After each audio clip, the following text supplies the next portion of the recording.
Hello, I'm Nathan P. Butler, author of a Saga on home video and host from the Star Wars Home Video Library here on YouTube, and this is Star Wars Home Video Year by Year. This time we take a look at 2022. And again, very much like 2021, there's a lot of stuff going on in Star Wars, but not much with Star Wars on home video here in 2022. We're still in the era in which they really aren't pushing out anything from Disney Plus other than the Disney Plus cuts of the live-action films onto physical media at all. For context here, though, this is the year that the Book of Boba Fett ends. We get the Obi-Wan Kenobi series, we get the first season of Andor, we get Tales of the Jedi, the animated series, we see the opening of the Galactic Star Cruiser Star Wars Hotel experience, we see Phase 2 launch for the High Republic Media Initiative, we see the end of Crimson Reign as the second part of sort of a three-part massive comic crossover, and the beginning of Hidden Empire, which is the third part of that, and we see another celebration, this time in Anaheim, California. For home video in the United States this year, we get, again, nothing, just like 2021, unless you count something kind of cool that I wasn't actually even sure I was going to show in this series, but it's a nice example of something that we do tend to see. One thing that we haven't covered here, that we cover on from the Star Wars Home Video Library, but not in Star Wars Home Video Year by Year, is stuff that's sort of home video adjacent.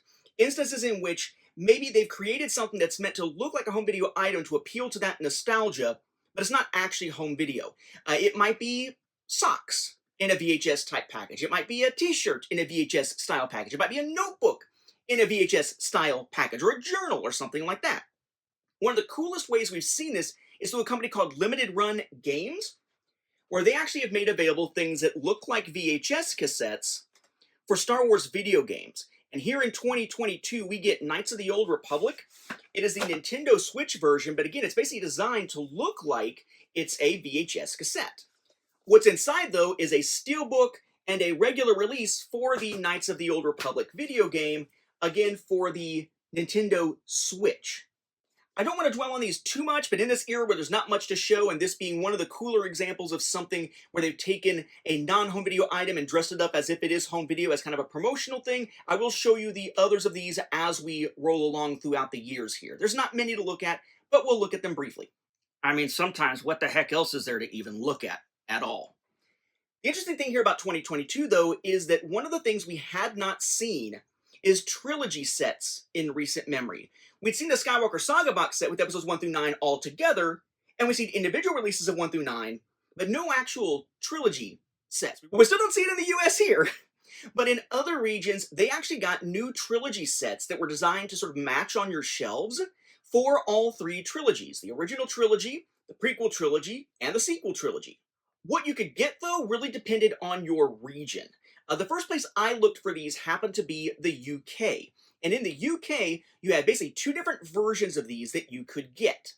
The first version would be a DVD set of the films. So you all have this cool artwork here. I'll show you the artwork. I'm not going to show you every single time because it is the same artwork as we go across regions here. In this case, you have a slip cover over a folding package on the inside. And it's just those discs, those DVD discs that we saw back in 2020, repackaged. So they had one for the prequel trilogy. They had one also for the original trilogy here. Not a huge fan of how much green is in that artwork. I didn't know there was so much green in the entire artwork. And then we have the sequel trilogy. The first time ever that we are seeing the sequel trilogy get a physical boxed set. They then also had a Blu-ray version in the UK. So, in a nice, thick slipcover here, another fold-out, but in this case, the two Blu-ray discs from 2020 for each film. So again, they have one for the prequel trilogy, for the original trilogy, and for, again, the first time, the sequel trilogy. What's weird there, you'll notice, though, is that there was no 4K version in the UK of those new box sets, just DVD or Blu-ray. There were some regions that got 4K sets that continued that same pattern, where they also got DVD and Blu-ray copies, but then they also then, on top of that, got 4K releases. One example is France. So France got kind of the better deal here compared to the UK. Again, a nice slipcover with fold-out packaging. In this case here, boy, it's a lot of folding out. Apologies so I don't drop anything. you got the 4K discs and both Blu-rays for each film. So again, they had a prequel set like that, a nice big OT or original trilogy set like that, and a sequel trilogy set. Then for a different approach, we come to Australia.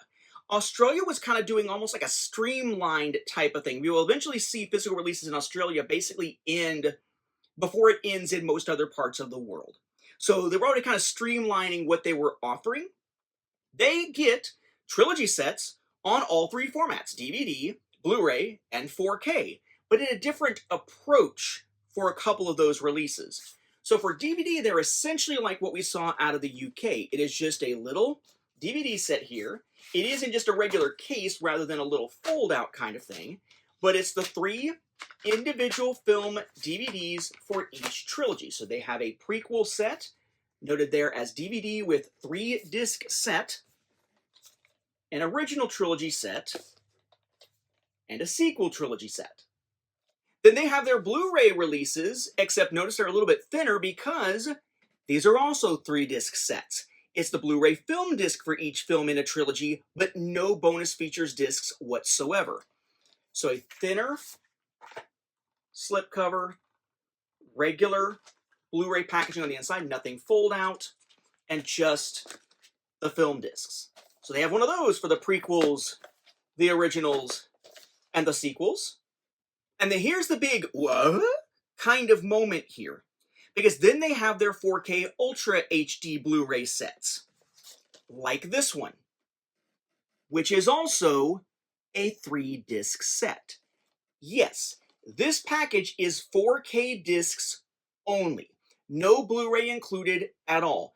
Not something we've typically seen with Star Wars, though we will see that going forward as time progresses here, getting closer and closer to the present. So they have a 4K set here. It is a standard 4K case essentially on the inside, but it is just the 4K discs. No Blu-rays whatsoever, which also means no bonus features.